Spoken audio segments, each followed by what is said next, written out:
Hello everyone, welcome to another episode of Musings from an Expat. This video is the first in a series of 3 that I'm going to make regarding the current Conservative government and their record. I want to look at whether they really are what they say they are, a strong and stable choice for the country.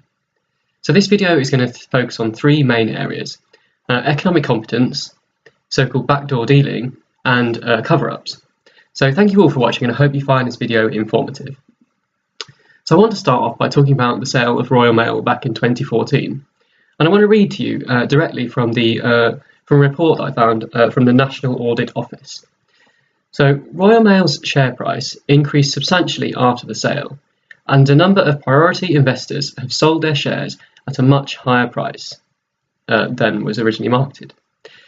The department participated in the increase by retaining 30% stake, but the benefit of the price rise on the 60% stake sold, a first date increase of 750 million, flowed to the new shareholders, so not the taxpayer.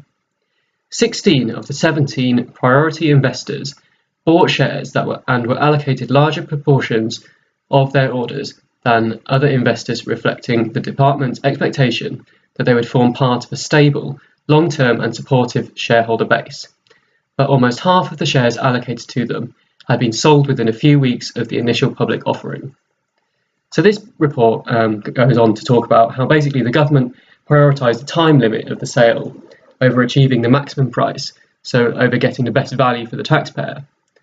Does this sound like the kind of group of people that you want to negotiate your Brexit, who prioritise timetables over the good of the people? So carrying on talking about economic competence, I want to talk to you a little bit about the sort of electoral fraud scandal that was recently been going on from 2015. So according to the New Statesman, a dozen police forces have passed files on up to 20 Conservative MPs' election campaigns to the Crown Prosecution Service. As a result of a separate investigation, the Electoral Commission is to fine the party £70,000 over significant failures in its expenses reporting. They, so Conservative Party spokespeople, stressed that any misallocation was mere oversight rather than conspiracy. So okay, fine. So a party that prides itself on prudent financial management is telling us that they didn't realise how much they were spending on their own election campaigns. That's obviously for you to make your own mind up. So now I want to jump forward to March 2017. This is to do with tendering for government contracts.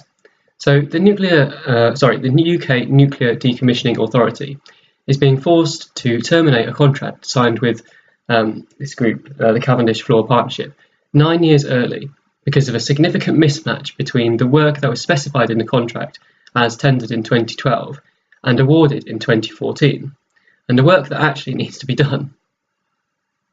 Does this sound like the act of a government displaying strong and stable leadership, or indeed financial prudence? So it's estimated that this debacle basically is going to end up costing the taxpayer around about £100 million. Again, up to you. So while we're on the subject of problematic nuclear issues, back in January 2017, just days before a really important vote in the House of Commons regarding the renewal of Britain's Trident nuclear missile system, the Royal Navy conducted a test fire of one of their missiles. All of the other tests have been conducted under great fanfare, but this one was kept secret, and for some reason it went wrong. Instead of heading off to the South Atlantic, the missile shot off towards the United States, forcing the Royal Navy to destroy the missile mid-flight. Okay, fair enough, this isn't necessarily a huge problem. The failure rate of Trident missiles is only believed to be around about 3%, but there is a problem with accountability, I think. Who knew about this failure, and why was Parliament not told until after the renewal vote? This episode indicates to me that people at the top aren't really interested in democratic accountability. They take the view that they know best, and even when there is a legitimate question to be asked of their policy, they're simply not willing to discuss it.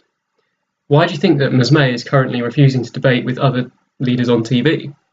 Could it be to do with that? Talking about accountability and saying one thing and doing another, I want to talk to you a little bit about multinational corporations and taxes. So obviously I don't want to be taken to court, so I'm not going to mention any companies by name, but the links to a couple of stories can be found in the description below. Basically, it's alleged that through complex corporate structures, various big companies are able to effectively avoid paying tax in the UK and the EU in general. The Conservatives in public like to tell us that they are cracking down on tax avoidance, but there are two sides to that story.